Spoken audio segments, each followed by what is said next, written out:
దేశ రాజకీయాల్లో మరో భారీ మార్పుకు రంగం సిద్ధమవుతోంది.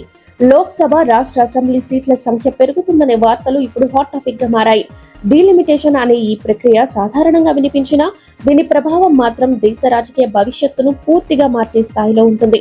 అసలు డీలిమిటేషన్ అంటే ఏమిటి? ఎందుకు ఇప్పుడు ఇది మళ్లీ చర్చకు వచ్చింది? ఆంధ్రప్రదేశ్ కు లాభమా నష్టమా? మరి నార్త్ వర్సెస్ సౌత్ వివాదం ఎందుకు మొదలైంది? ఈ వీడియోలో పూర్తిగా వివరంగా తెలుసుకుందాం. డీలిమిటేషన్ అంటే ప్రజల జనాభా ఆధారంగా నియోజకవర్గాల సరిహద్దులను మార్చడం. అంటే ఎక్కడ జనాభా ఎక్కువగా ఉంటే అక్కడ సీట్లు పెంచడం, తక్కువగా ఉంటే తగ్గించడం. ఇది ఒక ప్రత్యేక కమిషన్ ద్వారా జరుగుతుంది. భారతదేశంలో ఇప్పటికే 4 సార్లు ఈ ప్రక్రియ జరిగింది. కానీ ఒక ముఖ్యమైన విషయం ఏమిటంటే చివరిసారిగా పూర్తి స్థాయిలో డీలిమిటేషన్ 2002లో జరిగింది. 1976లో ఒక కీలక నిర్ణయం తీసుకున్నారు.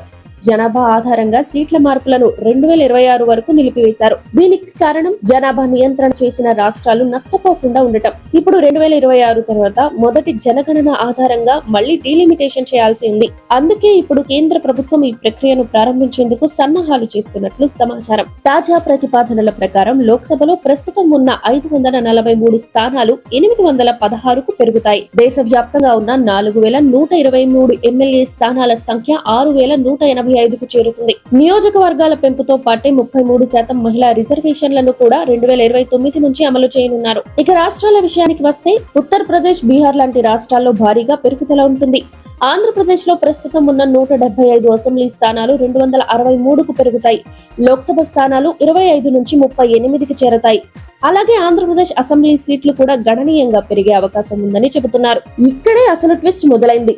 ఉత్తర భారత రాష్ట్రాల్లో జనాభా ఎక్కువగా ఉంది. దక్షిణ భారత రాష్ట్రాల్లో మాత్రం జనాభా నియంత్రణ ఎక్కువగా ఉంది. అంటే డీలిమిటేషన్ చేస్తే ఉత్తర రాష్ట్రాలకు ఎక్కువ సీట్లు వస్తాయి, దక్షిణ రాష్ట్రాలకు తక్కువ ప్రాధాన్యం దక్కే అవకాశం ఉంది. ఇది నార్త్ వర్సెస్ సౌత్ అని పెద్ద రాజకీయ చర్చకు దారితీస్తుంది. దక్షిణ రాష్ట్రాల నాయకులు ఏమంటున్నారంటే, మేం జనాభా నియంత్రించాం, ఇప్పుడు అదే కారణంగా మాకు తక్కువ సీట్లు ఇవ్వడం న్యాయమా? అంటే వాళ్ళ రాజకీయాల ప్రభావం తగ్గిపోతుందనే భయం ఉంది. ఇది భవిష్యత్తులో కేంద్రంలో దక్షిణ భారత రాష్ట్రాల ప్రాబల్యాన్ని కూడా తగ్గించే అవకాశం ఉంది. ఈ మార్పులు జరిగితే కేంద్రంలో ఉత్తర రాష్ట్రాల ప్రభావం పెరుగుతుంది, దక్షిణ రాష్ట్రాల శక్తి తగ్గే అవకాశం ఉంది. కొత్త నియోజకవర్గాలు వస్తాయి, కొత్త నాయకులు ముందుకు వస్తారు. ఇది కేవలం సీట్ల పెంపు కాదు, దేశ రాజకీయ సమీకరణలే మారిపోతాయి. మొత్తానికి డీలిమిటేషన్ ఒక సాధారణ ప్రక్రియలా కనిపించినా దీని ప్రభావం చాలా లోతైంది. ఇది ప్రజాస్వామ్యంలో సమాన ప్రాతినిధ్యం కోసం అవసరమైన రాష్ట్రాల మధ్య సమతుల్యాన్ని ఎలా కాపాడతారు అనేది ఇప్పుడు పెద్ద ప్రశ్న.